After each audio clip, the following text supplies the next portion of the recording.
Alors bonsoir Jessica, tu es la présidente et la fondatrice de l'association Léa et ce soir tu viens de recevoir le prix coup de cœur du jury.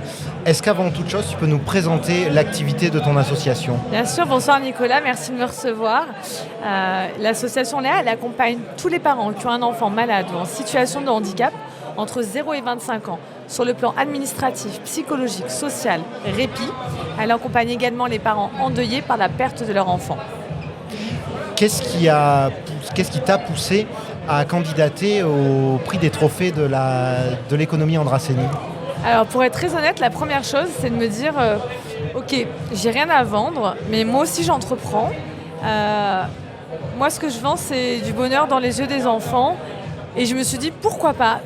J'étais pas sûre d'être éligible, mais j'ai quand même tenté et je me suis dit on fait tout comme les entreprises, on paye les mêmes URSSAF, on salarie des gens, on rattrape pas notre TVA nous du coup, mais on fait tout comme une entreprise, on fait tout comme des grands maintenant, on a pas mal de salariés et pourquoi pas en fait. Mais je m'y attendais pas, je me suis dit je suis pas sûre d'être éligible, bon.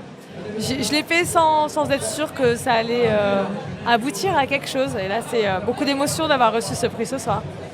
Quel lien peut-on créer, on le voit ce soir, mais quel lien peut-il y avoir entre la mission caritative d'une association et le monde de l'économie et de l'entreprise ? Alors, on est vraiment très liés avec l'entreprise et l'économie.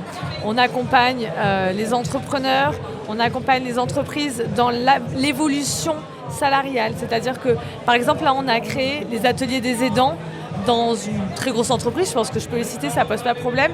Chez Deloitte, qui est une énorme entreprise française, on a créé le premier atelier des aidants qui regroupe des salariés aidants en entreprise pour échanger et avancer sur leur statut. On essaie de faire avancer, bien sûr on fait avancer les lois, mais on essaie de faire aussi avancer l'entrepreneuriat, le patronat sur la façon dont on voit le handicap en entreprise, la façon dont on perçoit les aidants en entreprise et de leur ouvrir les yeux sur la chance d'avoir des aidants dans une entreprise parce qu'un aidant, ça fait tout. Un aidant, ça sait tout faire. Et ça, c'est une force d'embaucher. D'ailleurs, chez Léa, on embauche quasiment que des aidants et c'est pas pour rien. Donc, en plus d'être nos mécènes, moi, le partenariat, ça marche toujours dans les deux sens. C'est-à-dire qu'ils sont mécènes de l'association, ils nous aident. Mais moi, j'estime que mon devoir d'association, c'est aussi de les aider, de les sensibiliser et de faire avancer la cause et de faire avancer les gens. Alors, tu as parlé des aidants. Est-ce que tu peux expliciter ce terme pour les gens qui ne connaîtraient pas ? Bien sûr. Alors, 11 millions d'aidants dans notre pays. Un aidant, c'est quelqu'un qui accompagne un proche en situation de handicap. Ça peut être un mari, un enfant, un frère, un cousin, un voisin. Quelqu'un qui s'occupe d'un proche en perte d'autonomie ou en situation de handicap. Parfait. Eh bien, merci beaucoup et bravo pour ce prix coup de cœur du jury. Merci de m'avoir reçu et au plaisir. On cherche toujours des bénévoles, des mécènes et des bonnes volontés pour nous accompagner. Le message est passé. Parfait, merci beaucoup. À bientôt Nicolas, Au revoir. merci.